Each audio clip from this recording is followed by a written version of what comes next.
Nang titigan niyang maigi ang mga panauhing yun, agad niya yung namukhahan kahit na nasaan niyo ito ng pagiging aswang. Si Tandang Anso na may karga-kargang 2 bata at may kasama pa itong isang ginang na mabilis ding nananakbo. Habang tumatakbo ang mga yun, nasipat niyang kumakaway-kaway sa kanya si Tandang Anso na sumisenyas. Nawaring may humahabol sa kanilang mga nilalang at balak silang paslangin ng mga yun. Mga kabagis, umpisaan ng paganahin ang ating mga imahinasyon sa pakinang subscribe button. Salamat! Kaya naman kahit pagod na si Popoy, binilang niya ang mga nilalang na sumusugod kay Tandang Anso at nang mapagtanto niyang sasapat pa ang natitira niyang lakas, muli niyang hinawakan ang kanyang punyalang sinukuan. Di niya na noon inorasyon ang lubid ni kamatayan sapagkat di na kaya ng kanyang katawan na panghawakan ang abilidad ng medalyon ni Judas Tadeo. Kaya naman gamit ang abilidad ng mutya ng kugon at birtud ni Aniniwan, sumalubong siya sa mga nilalang sa mabilis niyang pananakbo. Nilampasan niya si Tandang Anso at direktang sinalubong niya ang mga humahabol ditong mga nilalang. Nang makita siya ng mga ito, kaagad na natigilan ang mga yun at medyo nagulat nang bigla ang lumitaw sa harapan ng mga ito si Popoy. Sa pagkakataong yun, medyo napangisi si Popoy nang maramdaman niyang presensya lamang ng umangob ang tangan ng gabunang yun. Popoy, siya si Maximo. Ginagaya lang niya ang kaanyuan ng isang gabunan. Mukhang napag-aralan niya ng gusto ang kakayahan ng mutya. Pero huwag kang mag-alala, hanggang panggagaya lang ang kayang gawin ng mutya na tangan niya. Wika ni Aniniwan sa isip ni Popoy. Si Tandang Anso naman ay nagpatuloy lang sa pagtakbo hanggang sila ay makalayo ng bahagya. Si Maximo naman at ang mga kasama nitong umangob ay halos magsiangil nang makita ng mga ito ang nagkalat na bangkay ng mga umangob sa paligid. At nang masulyapan ni Maximo ang nakahandusay na bangkay ni Aamon, halos maglaway ito sa matinding galit na halos ibuka na nito ang buo niyang bibig sa kanyang pag-atungal.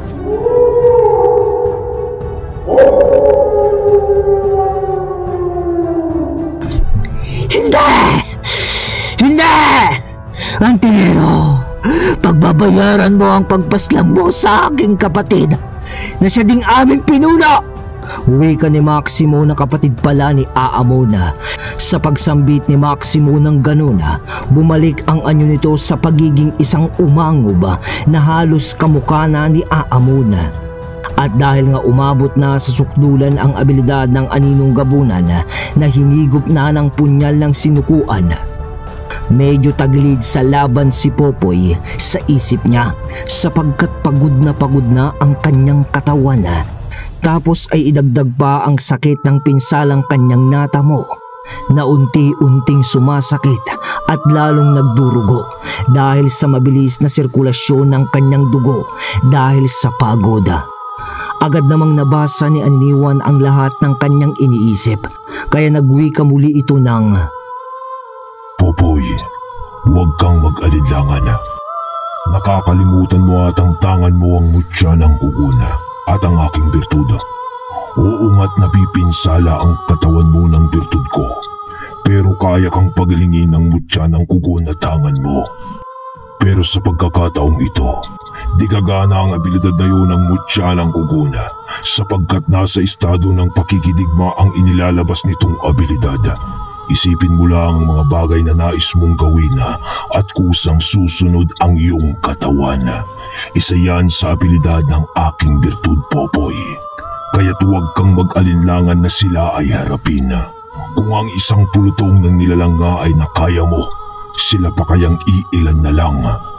Wika ni Aniniwan kay Popoy na tila pinapalakas nito ang kanyang loob.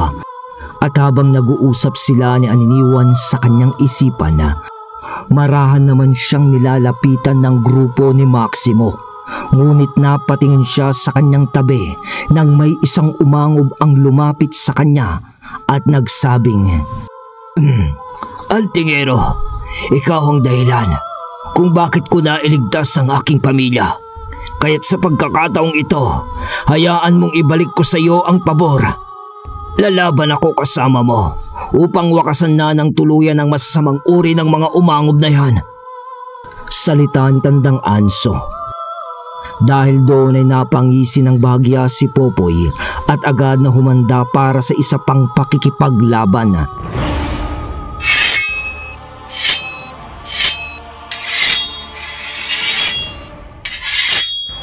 Tandang Anso, isa kang taksil, traidor ka, hayop ka.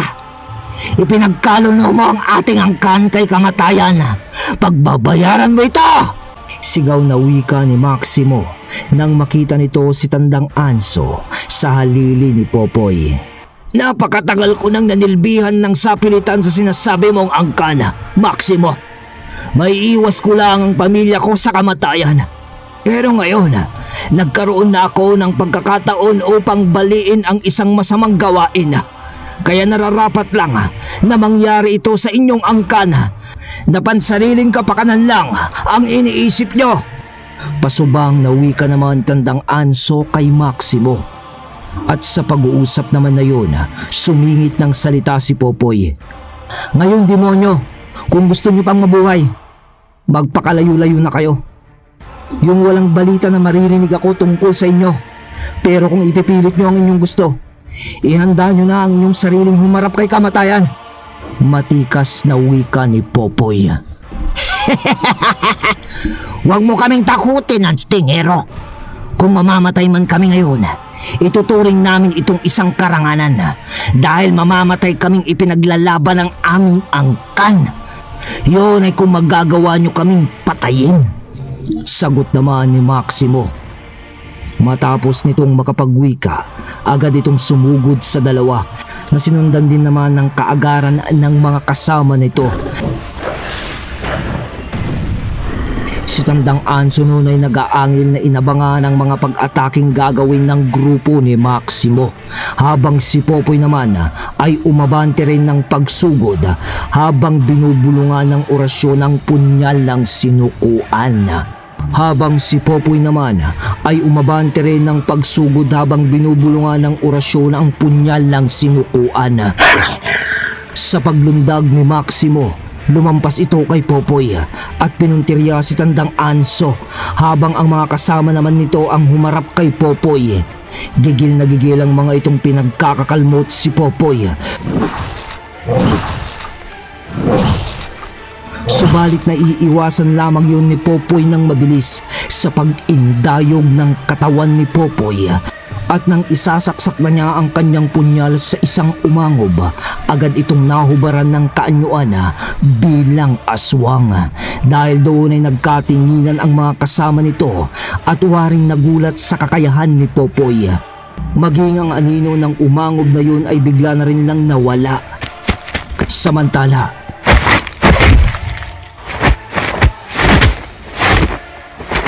pagsugod ni Maximo kay Tandang Anso, agad na nagpagulong-gulong sa lupa ang mga ito nang sila ay magpang-abot. Nagbuno ang mga ito gamit ang kanilang lakas ng pagiging aswang. Ngunit dahil sa may tangang mutya ng hunyango si Maximo, nagagawa nitong manggaya ng anyo ng iba't ibang uri ng nilalang na kanyang nakikita.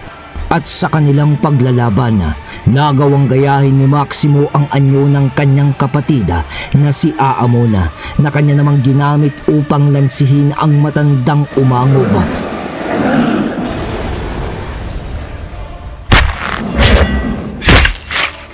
Sa kabilang dako naman, sa labanang nagaganap sa pagitan ni Popoy at ng natitirang umangob sa angkan ni Aamona, wala kang ibang maririnig doon kundi ang pagsisisigaw.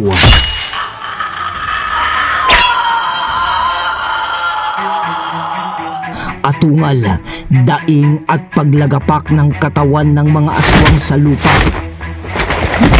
Dahil sa bawat mabilis na kilos ni Popoy, isang nilalang ang tumutumba sa lupa nang walang buhay. At dahil sa medyo nahihirapan na siya sa paggalaw, di niya maiwasang makatanggap ng mababaw na kalmot mula sa mga nilalang.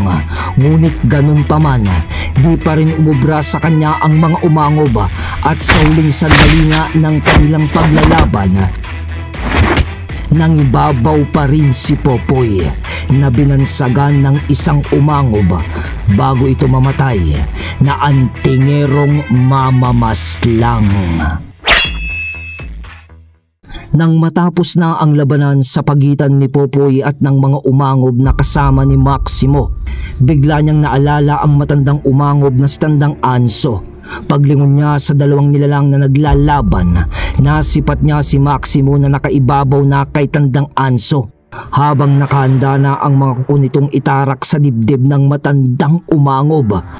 Kaya't sa huling patak ng kanyang lakas, mabilis siyang kumilos upang pigilan si Maximo na patayin si Tandang Anso. Ngunit sa kanyang pagtakbo, naramdaman naman niya ang biglaang pananakit ng kanyang mga kalamnan sa buong katawan. Kaya naman medyo bumagal ang kanyang paggalaw at nang makalapit na siya sa mga ito, kaagaran niyang itinarak sa batok ni Maximo ang punyal ng sinutuan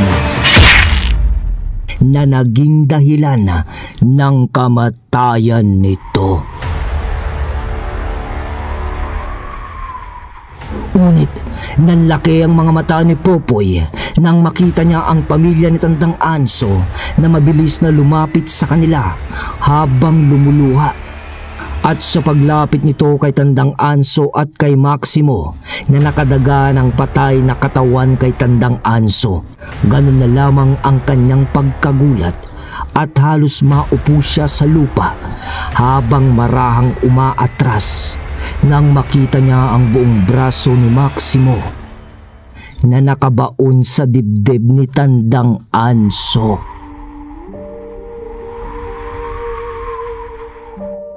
At doon ay napagtanto ni Popoy na nahuli siya sa pagsaklolo sa matandang umangob. At napatingin pa siya noon kay Tandang Anso nang magbitaw ito ng huling salita bago tuluyang pumanaw ng "Salamat, Antingero."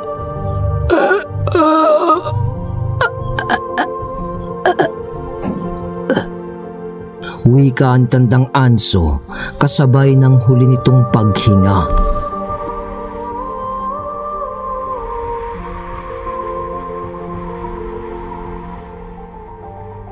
Habang dinadamdam ni Popoy ang isang pangyayari na sa tingin niya ay isang kabiguan na mailigtas ang buhay ng isang nilalang o isang kaibigan, nagwika naman siya sa pamilya ni Tandang Anso ng, "Kayong mag-iina, di ibig sabihin ng pagtulong ko kay Tandang Anso na mailigtas kayo ay kadikit nyo na ako o isang kaibigan. Kaya kung ako sa inyo, dalhin nyo na ang bangkay ni Tandang Anso upang mabigyan nyo ng maayos na libing. Magpakalayo-layo na rin kayo, malayong malayo, dahil kung hindi, kapag muling nag-cross ang ating landas, di ako magdadalawang isip na paslangin din kayo, dahil alam ko na ang lahing pinagmulan nyo ay di maaaring di pumatay ng tao kapag kumalam na ang sikmura na masahol pa sa aso. Sige na, umalis na kayo." Wika ni Popoy habang nakaupo at nakatango. Nang masabi yun ni Popoy, dali-daling pinasan ng asawa ni Tandang Anso ang kanyang katawan at patikar na nilisan ang lugar na walang binibitawang salita. Sa pag-alis ng mga yun, si Popoy naman ay humiga sa lupa habang nakatanaw sa kalangitan na puno ng bituin. At dahil sa pagod ay di na niya namalayan ang pagpikit ng kanyang mga mata.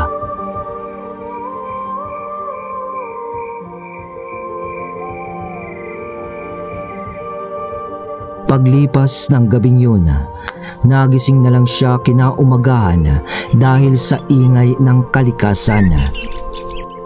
huni ng mga ibon, hampas ng hangin sa mga dahon,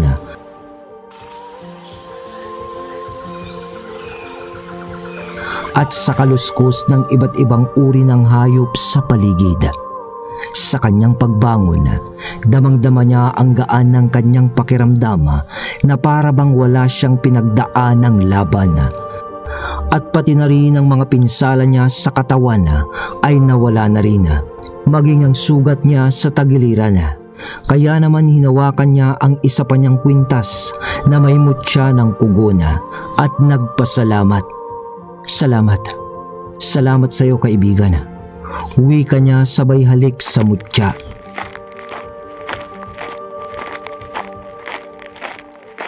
Kasunod noon ang kanyang paglisan sa lugar na walang kahit anong iniindang sakit na sa katawan.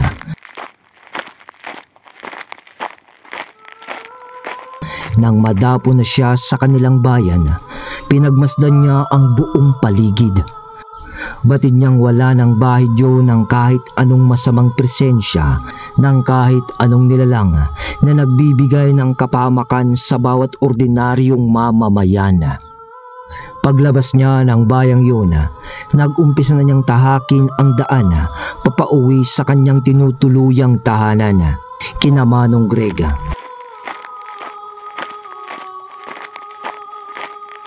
Habang binabagtas niya ang daan, may natanaw siya sa kanyang unahan na dalawang tao na naglalakad din sa daang kanyang daraanan at papasalubong ito sa kanya.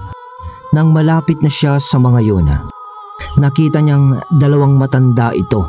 Ang isa ay kuba at may hawak na tungkod, at ang isa namang matanda ay may maayos na katawan at paglakad. Naanimoy di angkop sa katandaan nito ang lakas ng pangangatawan. Nang magkasalubong sila, binati pa niya ito ng magandang umaga. Subalit tinitigan lang siya ng mga ito nang walang kahit anong salitang lumalabas sa kanilang bibig. Ikinumpas lang ng mga yon ang kanilang mga kamay na biglang ganti sa kanya ng pagbati. At nang magkatapat na sila sa daan, tumingin siya ng pasimple sa kasuotan ng dalawang matandang yun, sapagkat siya ay naninibago sa muka ng dalawang matandang ito. At sa pasimpleng pagtingin ni Popoy sa mga ito, bigla niyang naalala si Conrado dahil sa nakabaong triangulong may buhay na mata sa dibdib nito. Nang makita niya ang kapareho nitong suot na kwintas ng matandang kuba at sa matandang tuwid na maglakad, napansin niya mula sa likod nito ang pulutong ng isang insekto na kung tawagin ay tiyangaw o atang-aya sa Tagalog na nakadapo sa kasuotan nito. Tumigil siya noon sa paglalakad at pupunahin niya sana yun, pero tila ba naging sarado ang kanyang bibig at di magawang makapagbitaw ng mga salita. At habang papalayo sa kanya ang dalawang matandang yun, naririnig niya ang mahinang pagtawa ng isang matandang babae.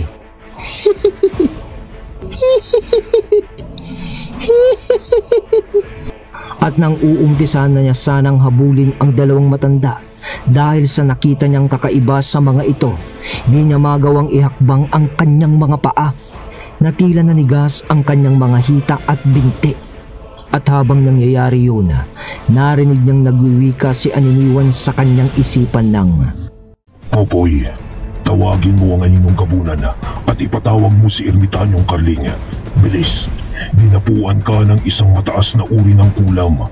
Ilang oras lang ay maaaring di mo na maigalaw ang buo mong katawan dahil sa pagkaparalisa.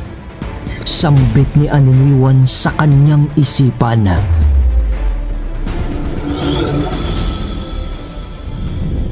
Kahit na nahihirapan ng gumalaw si Popoy at nag-uumpisa ng manigas ang kanyang kalamnan, nagawa pa rin niyang mapalabas ang Aninong Gabunan. Inutusan niya itong puntahan si Ermitanyong Carling para humingi ng saklolo, pero imbis na sumunod ito kay Popoy, Umangil ito sa kanyang harapan kasabay ng marahang pagluhod nito, sabay kapit sa katawan ni Popoy. Ibinuka nito ang kanyang bibig habang mahinang umuungol. Maya-maya pa ay nasipat ni Popoy ang maitim na usok na unti-unting hinihigop ang aninong gabunan papalabas sa kanyang katawan. Nang matapos yung gawin ng aninong gabunan, napasubsob ito sa lupa.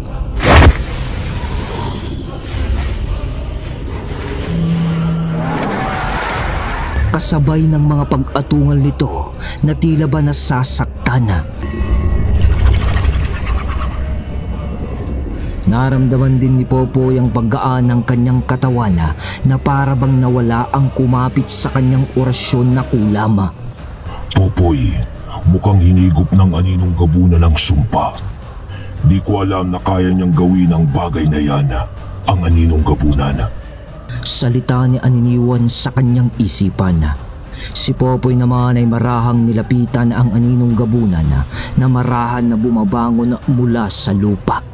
Pagkalapit niya dito, bigla siyang nagulat nang bigla itong tumitig sa kanya habang pulang-pula ang mga mata. Kasabay ng mahinang pag-angil. Maya-maya pa, bigla din itong kumalma, kasunod ng kusa nitong pagbalik sa punyal. Matapos ng pangyayaring yun, tumingin si Popoy kung saan dumaan at naglaho ang dalawang matanda habang nagsasabi ng, "Aniniwan, kailan ba matatapos ang kalbaryo dito sa ating bayan? Katatapos lang natin sa ating digmaan. Ngayon may panibago na naman tayong paghahandaan at mukhang di biro ang dalawang nilalang na yon." Wika ni Popoy na kinakausap si Aniniwan. Pamilyar ang mukha ng dalawang matandang iyon sa akin, Popoy. Sa pagkakaalam ko, sila ang pinakaugat ng angkan ni Conrado. Ang sinasabing hukluban na pumatay ng daang-daang sundalong Hapon noong panahon ng ikalawang digmaan. Gamit lamang ang mga salamangkang tinatangan nila at ang hukbo ng mga aswang na nakiisa sa ikalawang digmaan. At kung hindi man ako nagkakamali, si Ermitanyong Carling lang ang may alam ng lahat ng totoo. Wika ni Aniniwan kay Popoy. Habang nag-uusap sila, naglalakad naman na si Popoy papauwi sa kanila. Pagdating niya kina Manong Greg, naaabutan niya itong iginagayak ang lahat ng kanyang mga gamit. Naroon din si Erwin na ipinapasyal ang buntis nitong asawa. "Ah, iha! Popoy! Saan ka naggaling? Kagabi pa kita hinihintay. Halika, saluhan muna kami ni Kuya Erwin mo sa pagkakape." Wika nito sabay pag-aalok na magkape. "Oo nga, Popoy. Saan ka ba nagpunta? At inumaga ka na ng uwi?" Tanong naman ni Erwin. Dyan lang sa bundok, Manong Greg. Kuya Erwin, sinamahan ko lang si Lolo Carling." Teka Manong Greg, may pupuntahan ho ba kayo? Sama nyo naman ako. Wika ni Popoy kay Manong Greg. "Kung pwede lang, iho. Pero sabi ng dalawang panauhing pumunta dito kanina lang, kailangan ako lang daw ang pupunta sa pagdiriwang nagaganapin. Diyan lang sa may dulong baryo, nasakop ng ating bayan. Ewan ko ba, Popoy? Baka may mahalagang bagay silang ibibigay sa akin. Kilala daw kasi nila ang mga lolo't lola ko, pati ang mga magulang ko. Alam nila ang pangalan eh. Tsaka mukha naman silang mababait. Kaya ayun, pumayag na rin ako. Kaso ako lang daw ang kailangang pumunta eh. Ewan ko ba?" Sagot sa kanya ni Manong Greg. Nang sandali pa ang lumipas, umalis na nga si Manong Greg. Pinagmasdan ito ni Popoy ng ilang sandali at pumasok sa kubo nito. Umuwi na rin noon si Erwin dahil sa umiinit na ang sikat ng araw. Habang nasa kubo siya noon, dumungaw siya sa bintana. Mula doon ay matatanaw ang daan patungo sa labasan, patungo sa bayan. Ngunit daang-daang metro ang layo noon. Sa katunayan, mula doon, mula sa kanila ay kung sisigaw ka, di na maririnig ng taong naroroon sa daang yun. At pagdungaw niya nga ng bintana, natanaw pa niya si Manong Greg. Napakunot ang kanyang noo at nanlaki ang kanyang mga mata. Nang masipat niya si Manong Greg na naglalakad sa daang yun na walang ulo. Isa lang ang ibig sabihin noon, nakaagarang pumasok sa isip ni Popoy. May masamang mangyayari kay Manong Greg, kaya naman buong lakas niya itong sinigawan upang pigilan sana. Kaso nakita niya yung nag-anyong isang malaking bayawak na mabilis na tumalilis papalayo. Kaya naman kaagad siyang lumabas ng kubo at nagtungo na kay Erwin.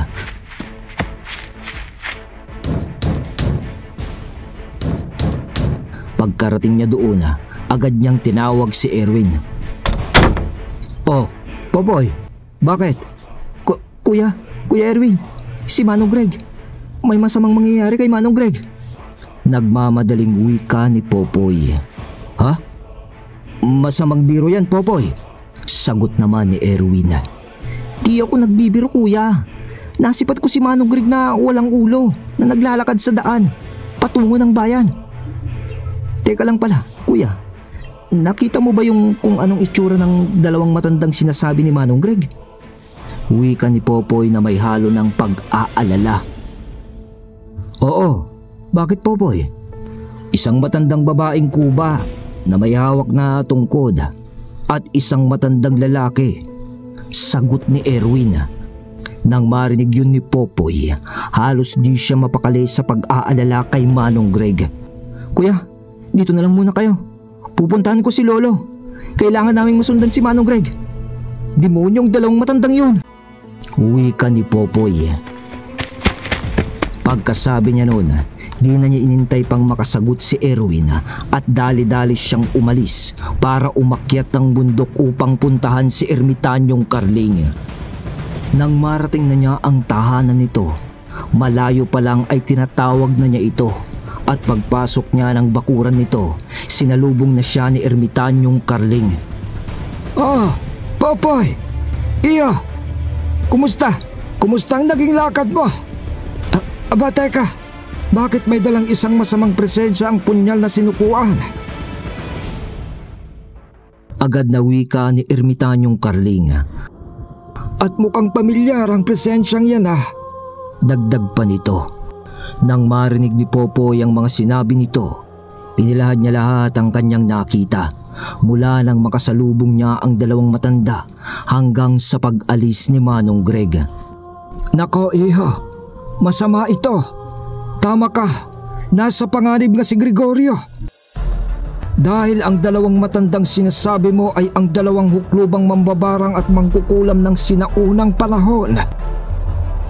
Sige, iyo, maganda ka. Susundan natin si Gregorio. Kailangan natin siyang iligtas. Mukhang nalinlang siya ng mga ito. At tama ang iyong gabay na si Aniniwan. Ang dalawang matandang yun ang pinagmulan ng angkan ni Conrado." Nang marinig yun ni Popoy, di na siya nagdalawang isip pang sumama kay Ermitanyong Carling. Di na sila dumaan noon kina Erwin sapagkat alam nilang magpipilit pa itong sumama, gayong buntis ang asawa nito. Sinundan nila noon ang bakas ni Manong Greg upang madali nila itong mahanap. Habang binabagtas nila ang daan, nagkukwento naman si Ermitanyong Carling tungkol sa dalawang matandang huklubang mambabarang at mangkukulam.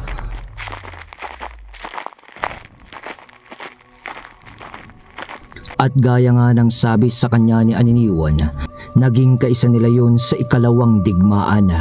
Subalit nang ito'y matapos, nagpakalayo-layo na ang mga ito sa kanilang lugar. Subalit nag-iwan ito ng isang binhi na itinanim nito sa isa sa kanyang mga apo. Na di alam ni Ermitanyong Carling na yun pala ay si Conrado. Lumipas noon ang maraming taon na wala na silang naging balita sa dalawang matandang iyon. Maging ang ibang albularyo at mga antingero noon ay natatakot na humarap sa dalawang matanda sapagkat napakalalim ng kaalaman ng mga ito pagdating sa lihim na aral ng kaliwa. At isa na si Ermitanyong Carling na nakasaksi sa kagimbal-gimbal na abilidad ng mga ito noong panahon ng kasagsagan ng pamamayagpag ng dalawang huklubang iyon. Ayon pa kay Ermitanyong Carling na makailang ulit na rin yung nakaharap ng kanyang naging maestro sa isang digmaang espiritual, subalit sadyang malakas ang mga yun sapagkat nagagawa nilang takasan ng mga nagliliyab na kampilan ni Adlawan. Ngunit alam ni Ermitanyong Carling kung paano niya malalabanan ang ganoong klase ng mga nilalang, sapagkat para sa kanya ang lahat ng malalakas ay meron ding kahinaan. Kaya't nung mga panahong bago pa lamang nakikilala si Ermitanyong Carling sa tulong ng kanyang gabay na si Adlawan, nakipag-ugnayan siya sa Diyos ng digmaan na si Apo Lakay. Ipinakita rin ni Ermitanyong Carling ang simbolo ng Diyos ng digmaan sa kanyang buong likod. Nalabis namang ikinamangha ni Popoy dahil sa ganda ng pagkakaukit noon sa balat ng matanda. Ayon kay Ermitanyong Carling, sa oras na ginamit na niya ang abilidad ng Diyos ng digmaan, magiging 5 beses na mas malakas ang espiritual na kampilan na tinatangan niya mula kay Adlawan.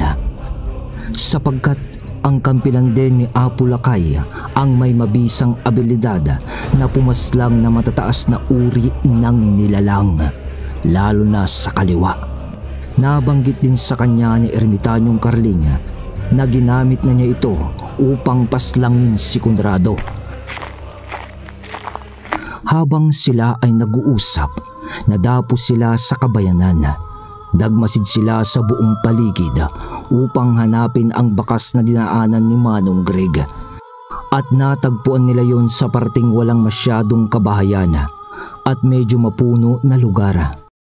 Sa kanilang pagtungo doon, napansin nila ang kakaiba sa paligid dahil sa paglabas nila sa kabayanan. At nang papasok na sila sa isang medyo liblib na lugar, napansin nila na ang buong paligid ay halos binabalot na ng madilim, malungkot, nakakatakot. Yung tipong maliwanag ang araw, subalit malamlam ang tema ng kapaligiran. At sa pagtapak nga nila sa lugar, nagwika si Ermitanyong Carling ng, "Maging alerto ka, Popoy. Delikado ang ganitong katahimikan ng lugar. Maaaring tahanan ang lugar na ito ng sari-saring mga nilalang na may negatibong presensya. Sa pagkakataong ito, kung andito man si Gregorio, maaaring di na natin siya makita pang buhay sapagkat malamlam na ang kanyang presensya na aking nadarama." Wika ni Ermitanyong Carling. Ano? Sana ho huwag mangyaring nasa isip ko. Maiksing wika naman ni Popoy. Habang pinapakiramdaman nila ang paligid at habang nagmamasid sila upang hanapin si Manong Greg, mas lalong nagiging masukal ang kapaligiran. At sa paglipas ng ilang oras, unti-unti nang gumigilid ang araw pakanluran. Subalit di pa rin nila natatagpuan ang kinaroroonan ni Manong Greg. Mabuti na lang at may dalang pagkain si Ermitanyong Carling na kanilang pinagsaluhan ni Popoy. At sa marahang pagdilim ng paligid, patuloy pa rin nilang hinahanap si Manong Greg. Ngunit kahit anino nito ay di nila makita. Hanggang sa madapo sila sa maraming puno ng mahuganihan. Napatigil ng bahagya noon si Ermitanyong Carling nang may naramdaman itong umaaligid sa lugar. "Popoy, huwag kang maingay. Huwag ka rin munang gagalaw. May gagawin lang ako. Mahinang wika ni Ermitanyong Carling. Agad naman na sumunod dito si Popoy. Maya-maya pa ay bumulong ng isang orasyon si Ermitanyong Carling sa kanyang palad.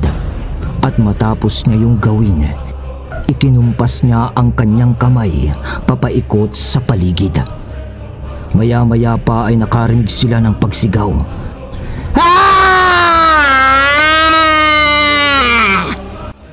Na umalingaw-ngaw sa paligid. Sa nangyaring yun ay waring nabulabog nila ang buong lugar, sapagkat bigla silang nakarinig ng iba't ibang huni ng mga nilalang, mga kaluskos sa paligid,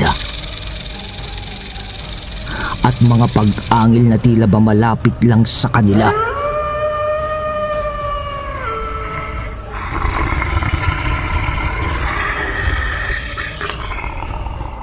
At dahil sa mga pangyayari,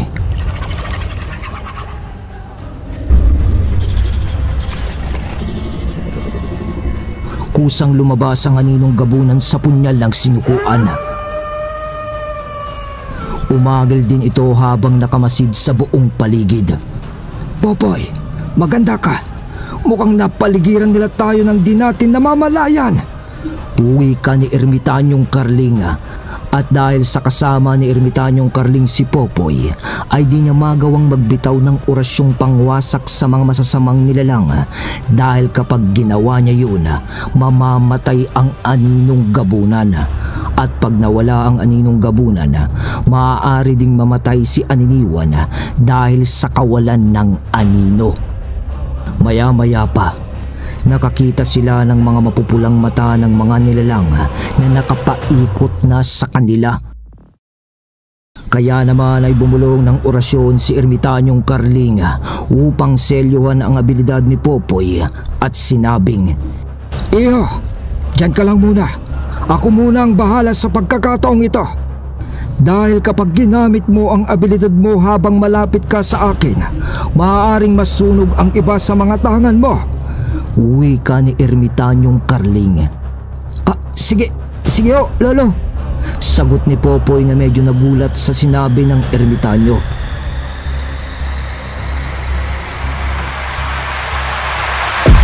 Nang mag-umpisa na ngang gumalaw ang Ermitanyo, unti-unting nagbabago ang klema ng paligid.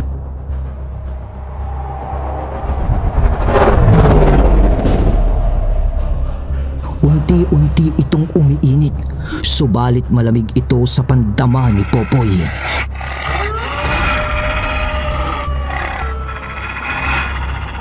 Kasabay noon ang lalong pagtindi ng pag-aangil ng mga nilalang sa paligid. Maya-maya pa, nagsalita na si Ermitanyong Carling. Kung hanggang ganyan lang ang mga kaya nyo, mga demonyo, mabuti pang umalis na kayo upang walang masaktan o mamatay kung sakali man. Uwi ka ni Ermitanyong Carling, ngunit walang ipinagbago ang kapaligiran. Sa halip ay mas lalong tila nagalit ang mga nilalang sa paligid. Maya-maya pa, unti-unti na nagsisilantaran ng mga nilalang sa paligid. Napakababangis ng anyo ng mga ito na kinilala ni Ermitanyong Carling bilang mga sinaunang mga gabunan. Gabunan? Gulat na wika ni Popoy, at gustuin man niyang tumulong sa Ermitanyo, kailangan niyang sumunod sa utos nito. At sa ilang sandali pa, isa-isa nang sumugod ang mga ito sa kanila.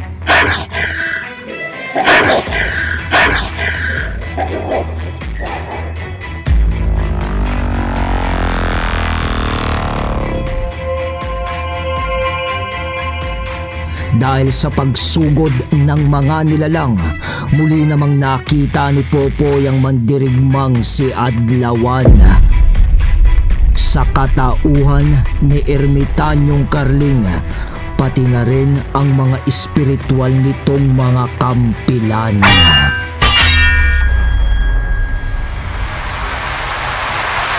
Nang titigan niya itong mabuti, mas namangha siya nang makita niya ito sa malapitan. Nakita niya ng mas maliwanag ang mga tato nito sa katawan ng nagliliwanag. Ngunit naagaw ang kanyang atensyon nang biglang may sumunggab sa ermitanyo.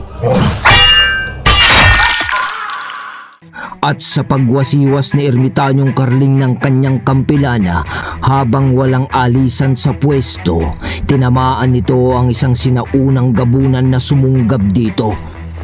Tumalsik ang braso ng nilalang na yun nang mahagip ito ng espiritual na kampilan ni Ermitanyong Carling. Ngunit nariyan na ang iba pang mga nilalang na sabay-sabay na sumugod habang nakapalibot na sa kanila. Kaya naman si Ermitanyong Carling ay tinaas ang isang kampilana habang nag-uorasyon. At habang naririnig ito ni Popoy, umikot ang kanyang paningin dahil sa lakas ng bawat salitang binibitawan ng ermitanyo. Maya-maya, buong lakas na itinarak ni Ermitanyong Carling ang espiritual na kampilan sa lupa nang malapit na silang makuyog ng mga nilalang. Nang magawa niya yun, para bang may isang malakas na puwersa na humawi sa lahat ng nilalang sa paligid na nagpatalsik sa mga ito habang nagtatamo ng iilang pinsala sa katawan. Matapos tamaan ng malakas na orasyon na binitawan ng ermitanyo. Dahil sa lakas ng orasyong yun, nahirapang makabangon ang mga nilalang. Samantalang ang aninong gabunan noon ay di rin kumikilos sapagkat silyado nga ang abilidad ni Popoy. Nagmistula itong isang estatwa, ngunit buhay ang mga mata. Nang makabangon muli ang mga sinaunang gabunan, umangil ng mariin ang mga ito.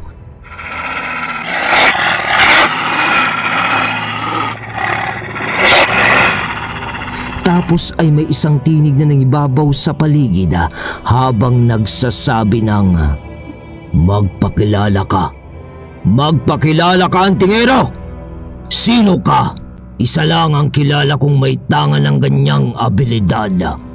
Ang ermitanyong naging dahilan ng pagkalisan namin sa lugar na ito. Si Ermitanyong Ramiro, ang may gabay ng diwatang araw at ang Diyos ng digmaan na si Adlawan at Apo Lakay." Wika ng tinig sa paligid. Tila ata sa mga sinasabi mo, parang natatakot na kayo. May kinakatakutan din pala kayong mga demonyo. Isa lang akong simpleng antingero na nagmana ng abilidad ng aming maestro na kinatatakutan nyo. Pati na rin ng mga amo nyong hukluban, mga duwag. Sagot ni Ermitanyong Carling. Nang masabi ito ni Ermitanyong Carling, gigil namang sumagot ang isang nilalang ng, "Si Inang Baltasar at Inang Balana. Huwag na huwag mong pagsasalitaan ng masama ang dalawang tao na naging dahilan ng patuloy naming pag-iral dito sa mundo."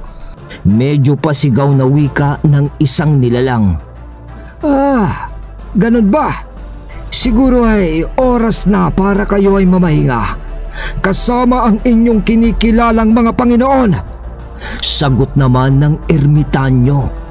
Nang masabi ito ng ermitanyo, nag-orasyon ito para bakuran si Popoy sa kanyang kinatatayuan. Matapos niya yung gawin, hinubad niya ang kanyang kasuotan. At doon ay tumambad kay Popoy ang nagliliwanag na simbolo ng araw.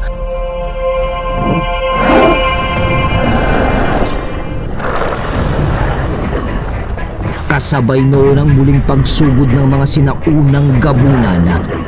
Dahil sa ginawa ng mga ito, narinig ni Popoy si Ermitanyong Carling na bumubulong ng, "Kamatayan. Kamatayan ang hanap nyo. Pues, ibibigay ko ito sa inyo." Bulong nito. Kasunod ng bigla nitong pagkawala sa kinatatayuan niya,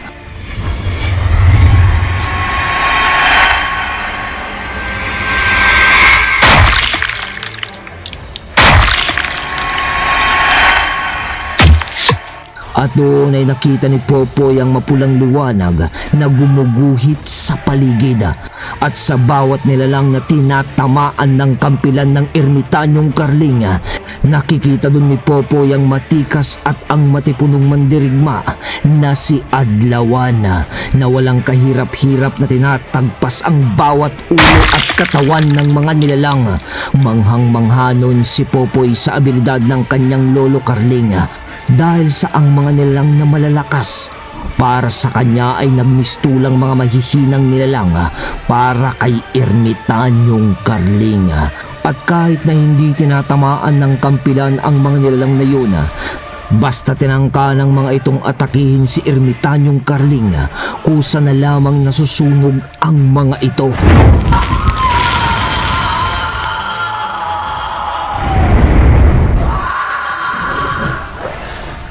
May mga gabunan din noon na sinusubukang basagin ang bakod na orasyon ni ermitanyong Carling kay Popoy. Ngunit kahit isa sa mga ito ay walang nagtatagumpay. Sa halip ay nasusunog lamang ang mga kuko ng mga ito. Nagpatuloy ang ganong pangyayari hanggang sa dumating ang puntong tinangka ng umatras ng iba sa mga nilalang. Atras! Atras! Maubos tayo dito! Di natin kayang isang to! Tayo na! Kailangang malaman ito ni Amang at Ina! Pagsisisihan nyo!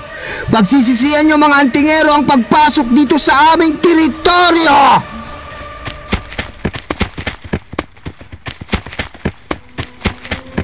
Uwi ka ng isang sinaunang gabunan kasabay ng mabilis na pagtakbo ng mga ito para tumakas. Sa puntong yon, bumalik na sa normal na estado si ermitanyong Carling at kaagarang tinanggal ang selyong bakod at ang selyong inihip niya kay Popoy. Magmadali ka, Popoy! Sila ang makakapagturo sa atin kung nasaan si Gregorio!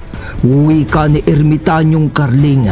Sa kanilang pag-aapurang masundan ang mga sinaunang gabunan, halos tahakin nila ang masusukal na daan. Wala silang pakialam noon kahit saan pa sila dumaan. Matagpuan lamang nila si Manong Greg. Sa paglipas ng ilang minuto nilang pagsunod sa mga nilalang, nadapo naman sila sa malawak na kapatagan. At doon ay natanaw nila ang isang kubong napapaligiran ng animoy patay na kalupaan dahil sa tuyong-tuyo ang paligid. Subalit mahamog. Mayroong ding mga patay na puno at mga anyong tubig na umaalingasaw ang amoy. Kaya naman ginamit noon ni Popoy ang mga mata ni Aniniwan para makakita sa dilim. Nang buksan ni Popoy ang kanyang mga mata, nakita niya ang mga patay na puno doon na animoy may mga buhay sapagkat gumagalaw ang mga sanga ng mga ito kahit wala namang hangin sa paligid. Huwag kang magpapadala sa mga nakikita mo, Iho. Isa lang itong ilusyon. Gawa ng huklubang mangkukulam. Maging ako ay nakala kong totoo ito. Ngunit hindi pala. Sa tanang buhay ko, wala pa akong nakikitang lugar na ganito sa dami ng lugar na aking napuntahan. Wika ni ermitanyong Carling. Pero bakit ganito, Lolo? Kahit gamit ko ang mga mata ni Aniniwan, di ko pa rin magawang makita ang totoong anyo ng lugar sa kabila ng ilusyong gawa ng mangkukulam. Tanong naman ni Popoy. Di naman sa mahina ka, Popoy. Pero isa lang ang ibig sabihin nito. Mas angat ang kakayahan nila kaysa sayo. Pero kung tutuusin, kaya mo sila sa pisikalan na labanan. Pero ang problema, malakas naman sila pagdating sa espiritual na kumbate. Lalo na si Baltasar na isang mambabarang. Malawak na ang kanilang karanasan sa pakikipagkumbating espiritual. Kaya kahit malakas ka sa pisikal na aspeto, patataubin ka naman nila sa espiritual na aspeto. Sagot ni Lolo Carling. Iho, kumapit ka sa akin. Huwag kang gagamit ng kahit anong mga abilidad mo, maliban sa abilidad ng mata ni Aniniwan. Huwag lang ang mata ng Aninong Gabunan ha. Dagdag pa ng ermitanyo. Pagkasabi noon ng ermitanyo, agad din namang sumunod si Popoy ng walang tanong-tanong. Pagkapit niya sa katawan ni ermitanyong Carling, may ibinulong itong isang orasyon sa kanyang magkabilang palad. Matapos yun, pumalakpak ng isang beses si ermitanyong Carling na naglikha ng kakaibang tunog.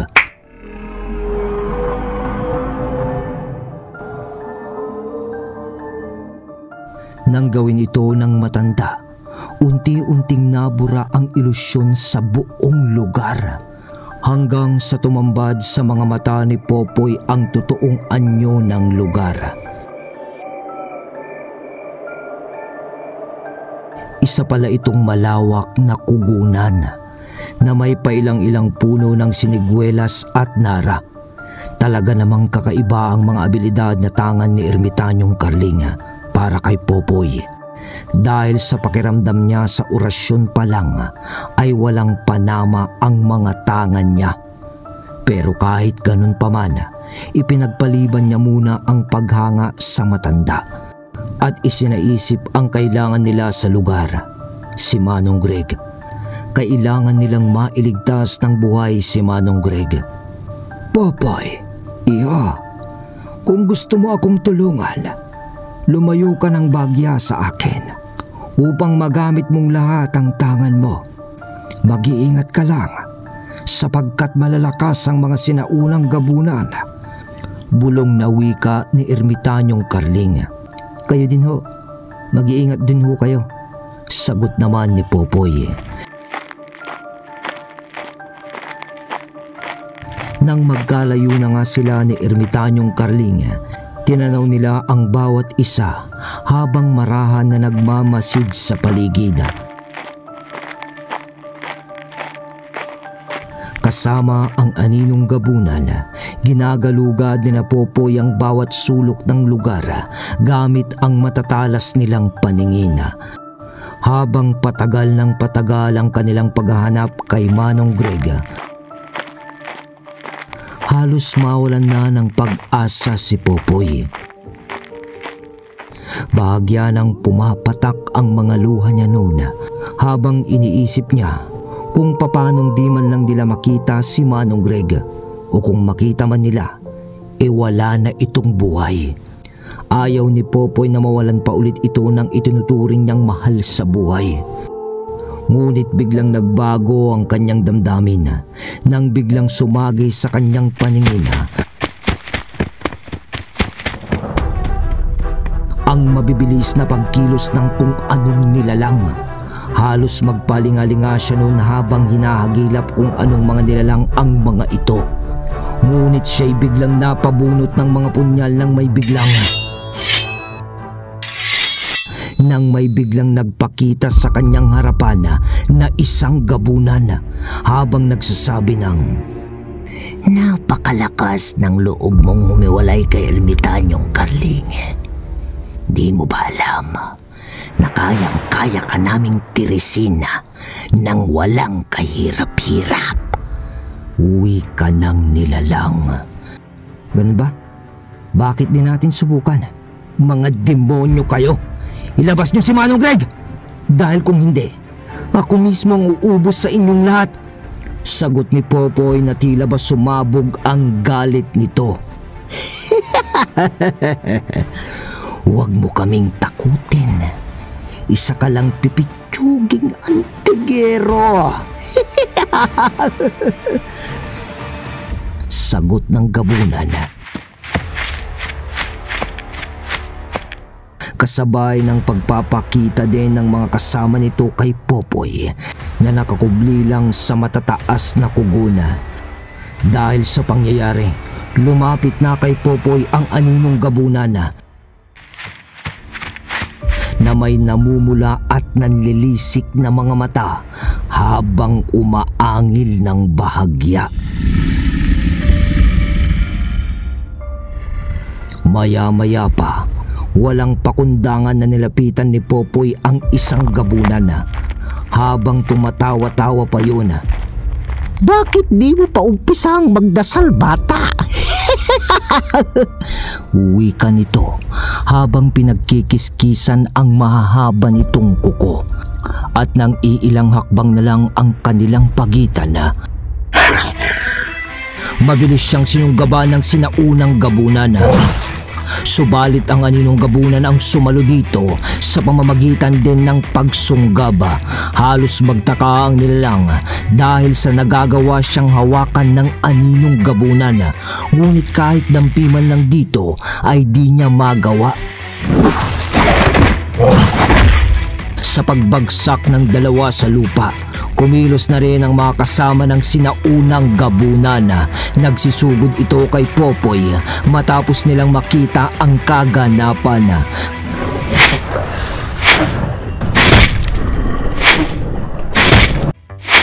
Kaya naman si Popoy ay ipinagbababato sa mga ito ang kanyang mga punyal na hawak.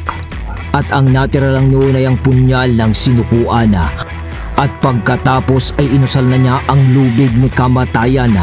Halatang nangilag sa kanya ang iba sa mga itong sumugod nang makita ng mga ito ang lubid ni kamatayan nang hawak na ito ni Popoy. Subalit ang iba ay direkta siyang sinugod ng walang pag-aalinlangan. Kaya gamit ang abilidad ng mutya ng kugon, nagawa ng kumilos ng mas mabilis dahil angkop para sa mutya ang kaanyuan ng paligid.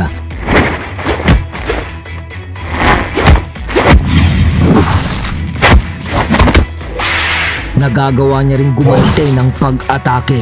Sa mabilis niyang pagkilos ay siya namang pagsunod sa kanya ng mga nilalang. Maya-maya pa, biglang nahinto pansamantala ang kaganapan at napalingon sila sa kabilang dako nang maramdaman nila ang isang malakas na presensya ng kanan. Dahil sa kaganapang yun, naisipan ni Popoy na itali sa lubid ni kamatayan ang punyal ng sinukuan. Nang magawa niya yun, buong lakas niya itong inihataw sa isang gabunan. Agad naman yun napansin ng isang nilalang kaya nagawa nitong makaiwas doon. Ngunit isang nilalang ang huli na nang ito'y mapansin kaya di na makaiwas at tumarak sa dibdib nito ang punyal ng sinukuan. Pagtarak noon sa nilalang, agad itong nawalan ng malay at humandusay sa lupa. Maya-maya pa, nakita niyang nagmamadaling nananakbo ang aninong gabunan. At paglapit nito sa nilalang na natarakan ng punyal, agad itong sumanib dito.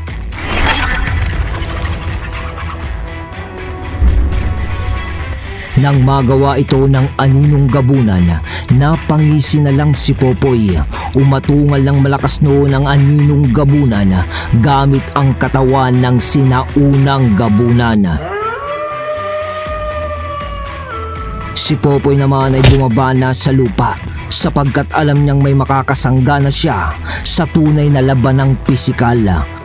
Ang mga sinaunang gabunan naman noon ay bahagyang napaatras nang makita nila ang pangyayari habang nagsasabi ng, Paano naging kasangga mo ang anino ng isang gabunan na mayroong kakaibang katangian? Ang gabunang nakulong sa mundo ng mga aninong engkanto! Uwi ka ng sinaunang gabunan. Aba, malay ko sa sinasabi nyo. Ang alam ko lang, mag-uumpisa pa lang ang tunay na laban. Tugon ni Popoy. Imposible! Dapat ka nga lang mamatay, Antigero! Sigaw ng nilalang.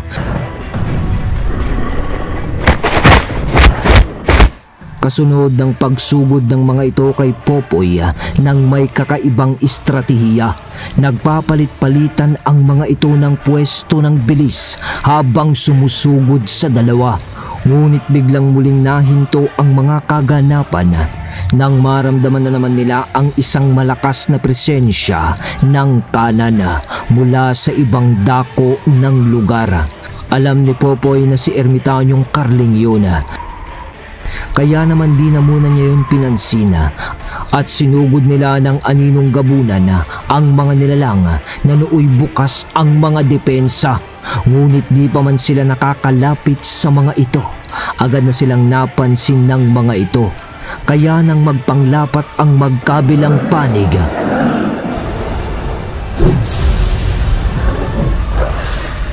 halos dumugin sina Popoy at ng mga aninong gabunan ng mga nilalang na nagpapamalas ng kakaibang lakas sa pisikal na labanan.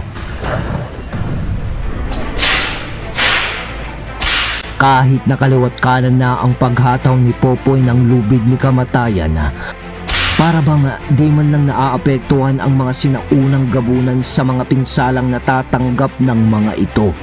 Ang iniiwasan lang naman ng mga yun ay ang talim ng punyal ng sinukuan. Ang aninong gabunan naman, habang nakasanib sa katawan ng isang sinaunang gabunan, halos mapuno na ng kalmot ang katawang ginagamit nito. Sa kanilang paglalaban, sinusuri ni Popoy ng maigi ang paligid para hagilapin ang kanyang 7 punyal na ibinato niya sa mga nilalang. Dahil sa talas ng kanyang mga mata, nagawa niyang makita ang bawat isa sa mga punyal. Nang puro pinsala na ang katawan ng sinaunang gabunan na sinaniban ng aninong gabunan, kumalas na ito dito.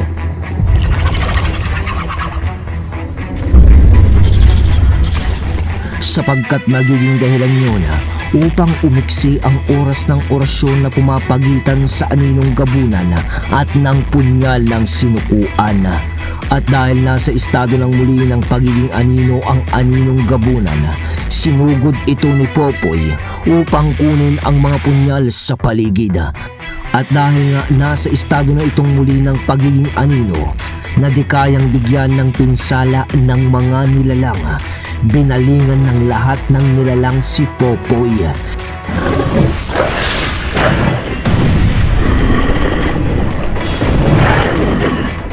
Sa pagsunod ng mga ito sa kanya, mabilis ang mga itong umatake sa kanya, kaya gamit ang abilidad ng mutya ng kugona,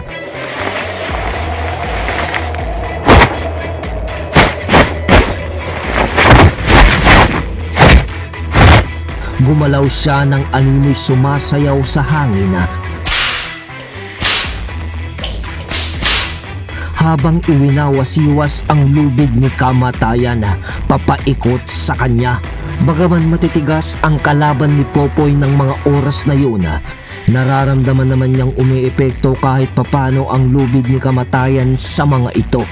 Kaya naman ipinagpatuloy lang ni Popoy ang pagganti ng pag-atake sa mga yun. Paglipas ng ilang sandali, namalayan na lang ni Popoy na nasa sisidlan na niya ang mga punyala.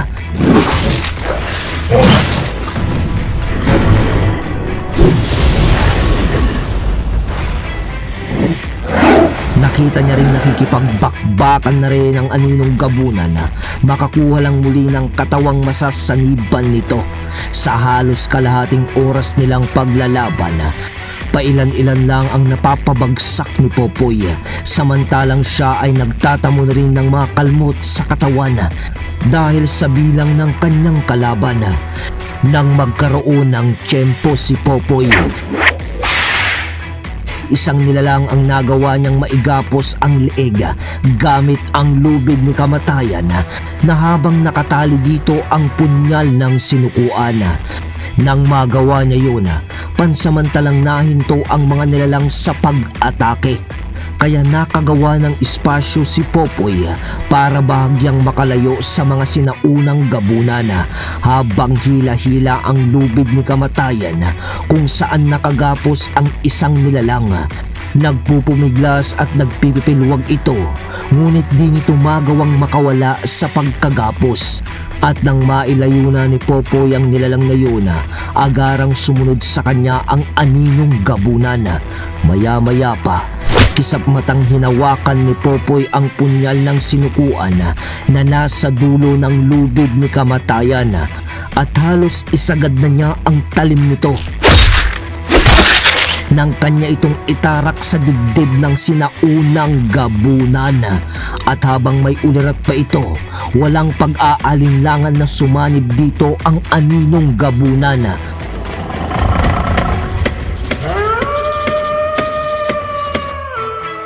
Pag-atungal ng aninong gabunan sa katawan ng sinaunang gabunan, kasunod noon ang mabilis nilang pagsugod ni Popoy sa kanilang mga kalabang aswang. Dahil sa ginawa nila, umangil ng malakas ang mga sinaunang gabunan at buong puwersa ding sumalubong sa kanila. Ngunit biglang bumagal ang iba sa mga ito habang nananakbo, at ang iba naman ay bigla na lang napaluhod sa lupa. Habang animoy bigla na lang ding naglaho ang lakas ng pangangatawan ng mga ito. Popoy, mukhang tumatalab na sa kanila ang sumpang nakapaloob sa lubid ng kamatayan. Magmadali ka, ito na ang pagkakataon mo para patayin sila. Wika ni Aniniwan kay Popoy. Sinasabi pa lang yun ni Aniniwan sa kanya. Agaran na ang ginawang pagkilos ni Popoy para gumawa ng aksyon, habang ang aninong gabunan ay sumasabay sa kanyang bilis para sugurin naman ang iba pang mga nilalang na papasugod sa kanila. Nang malapitan ni Popoy ang mga sinaunang gabunan, napasigaw ang isa sa mga ito habang inaambahan ng paghataw ni Popoy ng lubid ni kamatayan. Ah! Anong ginawa mo, Tigero? Pilit na wika ng nilalang na halos gumapang na sa lupa. Mamamatay kayong lahat! Mamamatay kayong lahat! Pasigaw na wika naman ni Popoy habang naglilingas ang mga mata. Paghataw niya sa nilalang na yun, agad na lumatay ang lubid ni kamatayan at tumarak naman ang punyal ng sinukuan sa katawan nito na naging sanhi ng kamatayan nito.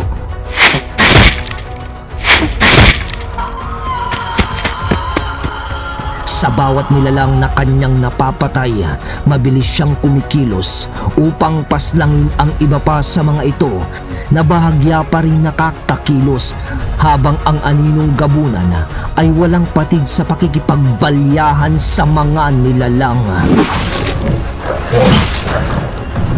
At nang matapos si Popoy, agaran ang ginawa niyang pagtulong sa aninong gabunan. Nang mga oras na yun ay iilan na lang ang kanilang kalaban. Kaya naging kay Popoy na ang pagharap sa mga ito. Ngunit nang mapagtanto ng mga nilalang nakakaunti na lang sila, agad na silang gumawa ng paraan para makalayo sa dalawa. Matibay ka rin pala, Antigero! Nagkamali kami ng pagtansya sa'yo!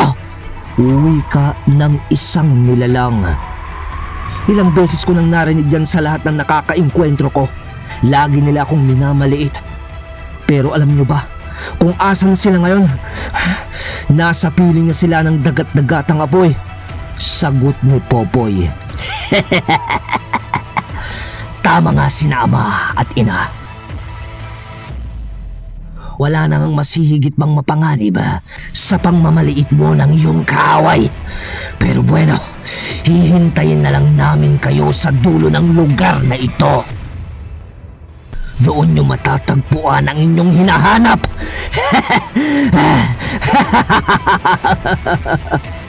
Uwi ka ng isang sinaunang gabunan habang tumatawa at unti-unting naglalaho sa dilim. Di na ito tinangkang habulin pa ni Popoy sapagkat nakakaramdam na rin siya ng pagod ng sandaling iyon. At nang sulya pa ng kabilang dako kung saan naroon si Ermitanyong Carling, nakita niya yung nakatayo sa tabi ng isang puno na pinapanood pala siyang lumaban. Ngumiti ito sa kanya at saka sumenyas na magpatuloy na sila sa paghahanap kay Manong Greg. Sa muli nilang paggalugad sa lugar, nang maalala ni Popoy ang kubo na nakita niya nung unang tapak nila sa lugar, Sinulyapan niyang muli ang kanilang pinanggalingan, subalit wala na yun doon at tanging malawak na kugunan na lamang ang kanyang nakikita.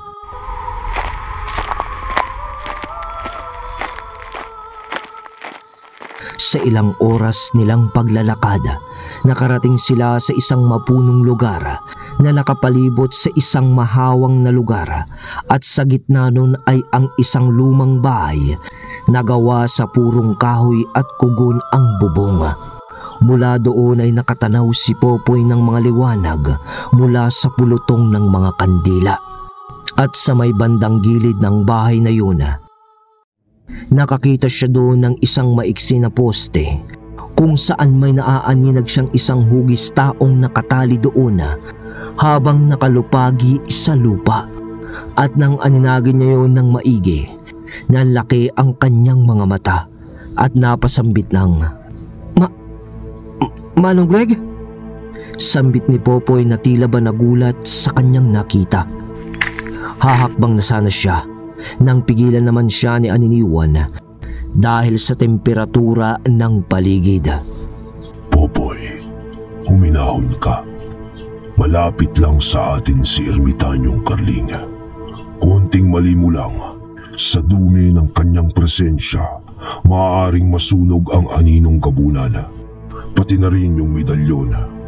Napatiimbagang na lang si Popoy nang marinig niya ang sinabi ni Aniniwan. Halos di mapakali si Popoy noon sa kanyang kinaroroonan nang mapansin naman niya ang mga nilalang na umaaligid sa lugar. Nakita niya rin mula sa kubo ang isang kurkubadong panauhin na lumabas habang nakasuot ng mahabang kasuotang itim at nakatalukbong ang huklubang mangkukulam.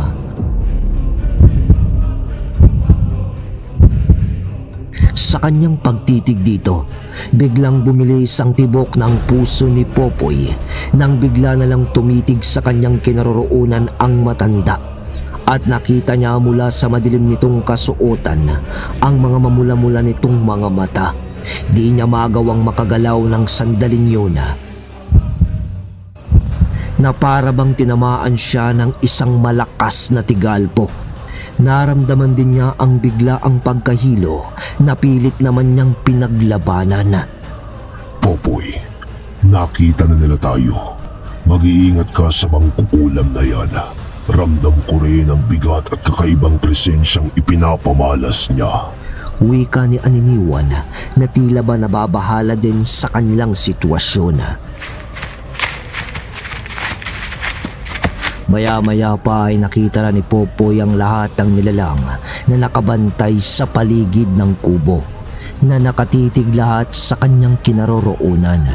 Ngunit agaran ding naagaw ang atensyon ng mga nilalang nang sa kabilang dako ng lugar ay biglang nagliwanag ang katawan ng matandang ermitanyo. Kahit malayo si Popoy kay Ermitanyong Carling, ramdam niya pa rin ang abilidad na taglay ng simbolo ng araw. Nasipat din ni Popoy ang pagkagulat na reaksyon sa huklubang mangkukulam. Samantala, nakita rin ni Popoy ang paglapit ng isa pang matandang lalaki na lumabas sa kubo. Kay Manong Greg ito tumungo na nakagapos sa magkaekis na poste. Kinalagan niyo ng matanda at dinakot sa buhok habang pilit na itinatayo. Nang magawa yun ng matanda, iniharap nito si Manong Greg sa kanila. Halos manlumunon si Popoy nang makita niya ang duguan at lupaypay na katawan ni Manong Greg. Manong Greg? Mahinang sambit ni Popoy na may halong pag-aalala. Alam kong siya ang kailangan nyo, mga antingero. Talaga nga namang sumasang-ayon na sa amin ang pagkakataon. Kayo na mismo ang lumapit sa amin para magaya sa isang to na isang mahinang nilalang. Uwi ka ng lalaking hukluban na ipinakilala ng mga sinaunang gabunan na si Baltasar. Eto! Kunin nyo kung kaya nyo. Dagdag pa nito sabay tadyak sa likod ni Manong Greg. Napadapa nun si Manong Greg sa lupa at napatingin sa kanila at nakita ni Popoy sa mga mata nito ang paghingi ng tulong at pagmamakaawa. Habang nakatayo si Popoy sa kanyang kinaroroonan, halos magdiklap na ang kanyang paningin sa sobrang galit. Ngunit wala siyang magawa sapagkat may kung anong pumipigil sa kanya para kumilos.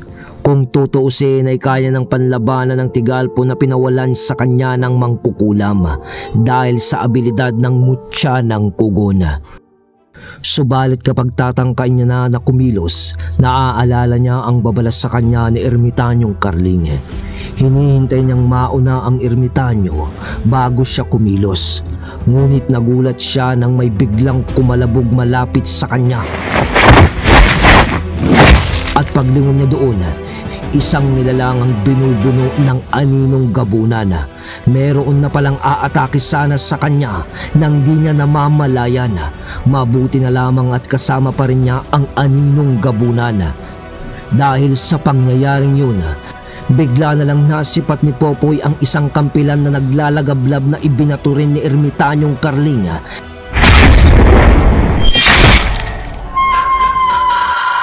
Na siya namang tumarak sa katawan ng isang sinaunang gabunan. Dahil sa kaganapan, nagsilabasan mula sa madilim na paligid ng lugar ang iba pang mga nilalang na nagsipagsugod sa kanila. May mga sumugod kay Popoy at meron din kay Ermitanyong Carling. Bago pa man makalapit sa kanila ang mga nilalang, sinulapan niya pa si Manong Greg at mas lalo siyang nag-alala para dito nang makita niyang papalayo na ang dalawang hukluban habang hila-hila ang katawan ni Manong Greg na para bang isang basura. Dahil sa kanyang nakita, nawalan ng kontrol si Popoy sa kanyang sarili sa sobrang galit. At ang mga nilalang na sumugod sa kanya, hinataw niya yun ng walang pakundangan. At pagdakay, tinagtad niya ito ng saksak gamit ang punyal ng sinukuan.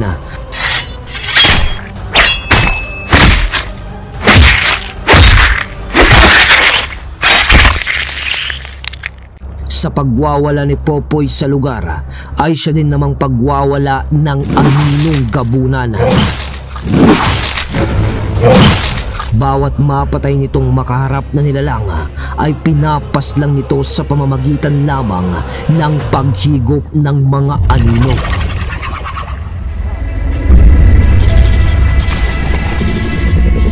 Ginagamit rin ito ang bawat nilalang na kanyang nakakalaban upang paslangin ang iba pa sa mga nilalang.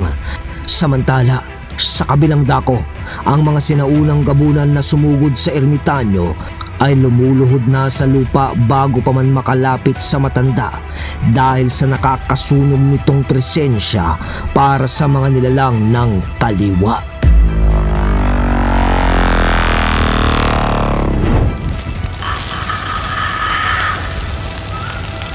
Nakita rin ni Ermitanyong Carling ang pag-alis ng dalawang hukluban habang bitbit si Manong Greg. Kaya namang gamit ang kanyang mga kampilan,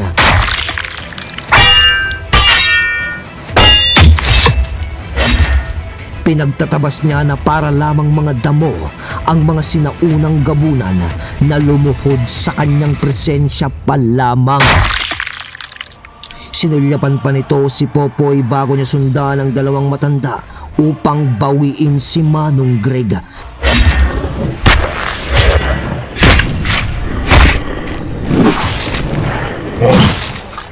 Nang makita nito ang sitwasyon ni Popoy, di niya yun magawang lapitan sapagkat iniiwas niya ito sa kanyang abilidad. Napawi ka din si Ermitanyong Carling sa kanyang sarili nang mapagtanto niyang wala sa sariling lumalaban si Popoy. Nako, masama ito. Huwag sanang masobrahan ng makaing anino ang aninong gabunan. Kundi, malaking problema to. Wika ni Ermitanyong Carling sa kanyang isipan. Pero bagaman ganoon ang nasa kanyang isipan, dali-dali siyang lumakad upang sundan ang dalawang matandang hukluban at naiwan si Popoy na nakikipagbakbakan sa mga nilalang. May mga ilan-ilan ding sumasalubong na mga nilalang noon kay Ermitanyong Carling, ngunit lahat ay kamatayan lang ang inaabot sa Ermitanyo. Mamatay kayong lahat! Mamatay kayong lahat! Sigaw naman ng nagwawalang si Popoy sa kabilang dako ng lugar. Ngunit di niya namamalayan na nagkakaroon na ng mga lamat ang punyal ng sinukuhan habang papalakas ng papalakas ang aninong gabunan. Dahil sa mga nahihigop nitong mga anino, buhat sa malalakas na nilalang, may mga sugat na rin noon si Popoy sa katawan dahil sa walang kontrol niyang pagwawala sa labanan.